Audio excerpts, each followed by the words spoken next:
नमस्ते दोस्तों, मैं मनीषा रोहिला स्वागत करती हूँ आप सभी का अपने यूट्यूब चैनल पर। दोस्तों, 5 फिंगर्स आर नॉट इक्वल, ऐसा मैं इसलिए बोल रही हूँ क्योंकि कुछ केस, ड्रम का केस या कुछ एक दो केस और हुए थे जिसमें पूरे पुरुष प्रधान देश ने सारी लड़कियों को गलत ठहरा दिया था और उनको शादी करते हुए भी डर लग रहा था या शादी के नाम से ही डर लग रहा था कि हम शादी करें या ना करें। लेकिन जो केस दब चुके हैं या सदियों से कुछ होता आ रहा है उसके ऊपर कोई नहीं बोलता।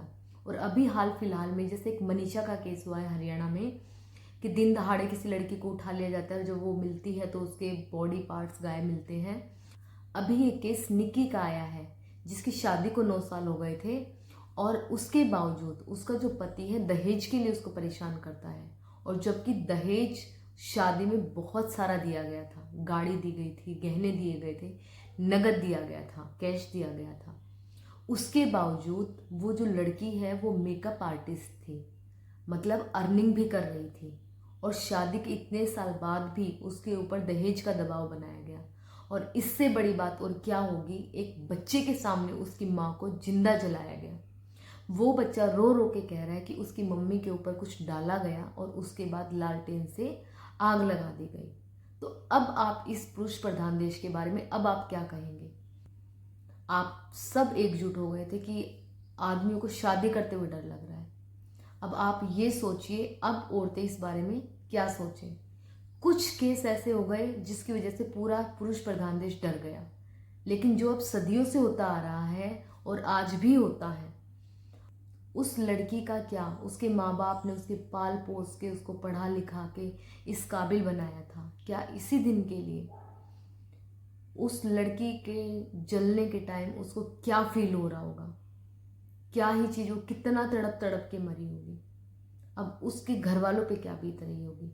तो एक बात तो जाहिर सी है कि अगर आपकी लड़की आपको फ़ोन करके बताती है कि वो परेशान की जा रही है या उसको मारा पीटा जा रहा है, तो सबसे पहला स्टेप माँ बाप का बनता है कि उससे जाए वहाँ जाके बात करे और देखे क्या चीज़ हो रही है।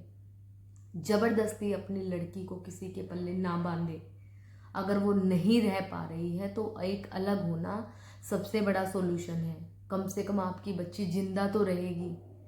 मरने के बाद क्या? अब लोग आ जाएंगे कि उसने बताया क्यों नहीं, ऐसा क्या किया, बता देते तो ऐसा कर देते। लेकिन जब वही बताने आई होगी तो चार ही लोग कह देंगे कि समझा बुझा के उसको भेज दो।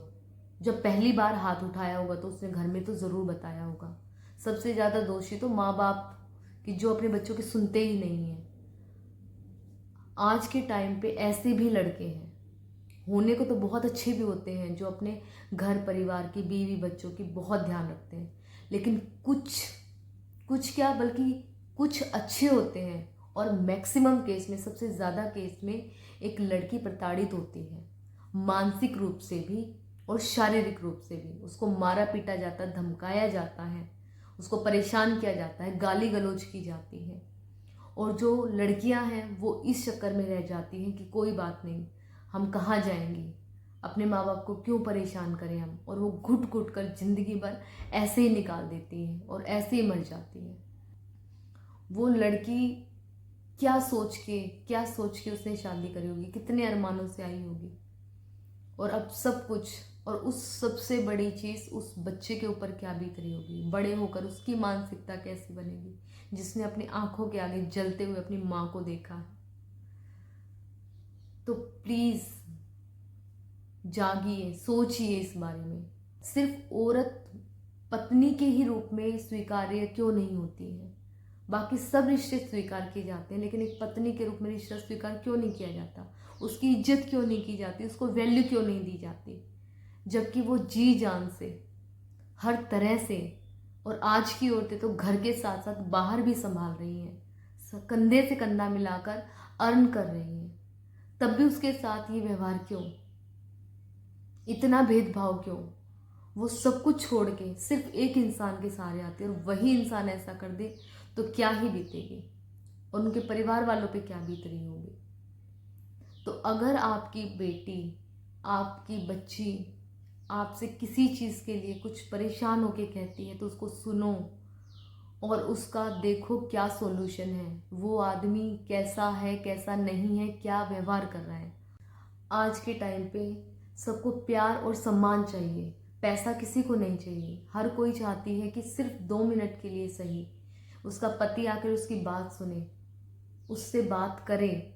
आजकल के आदमियों को बात करने का भी टाइम नहीं है। अगर किसी और का फ़ोन आ जाएगा तो घंटों घंटों तक लगे रहते हैं।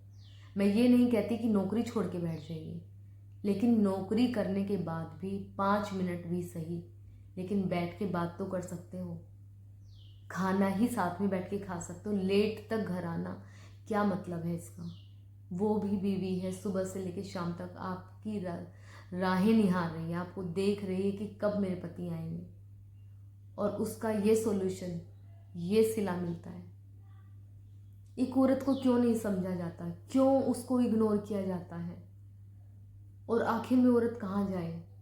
आज के टाइम पे ज़्यादातर औरतों का यही हाल है, चाहे वो इंडिपेंडेंट है चाहे वो डिपेंडेंट है। काम करने के बावजूद भी उनको सुना नहीं जाता है। और ऊपर से जो उस लेडी के साथ हुआ है, क्यों हुआ है, दहेज का तो केस बनता ही बनता है। साथ में ये भी पता चला है कि उसका एक्स्ट्रा मैरिटल अफेयर भी था, जिसके चक्कर में उसको मारा गया है। तो किसी की बेटी को क्यों क्यों आप दुखी कर रहे हो, क्यों आप उसको मार पीट रहे हो।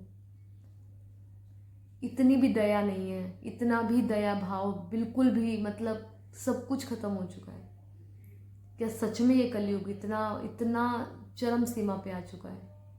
और अब तो मेरे ख्याल से सारी औरतों को डर जाना चाहिए, क्योंकि जब केस आदमियों के लिए हुआ था तो सारे पुरुष प्रधान सब देश के लोग निकल के आ गए थे। बीवियों को पढ़ाना नहीं है, बीवियों को ऐसे नहीं करना है, ये करना है, वो करना है। अब आपकी इस बारे में क्या राय है, अब आप क्या कहेंगे इस बारे में, बताइएगा ज़रूर। नमस्ते।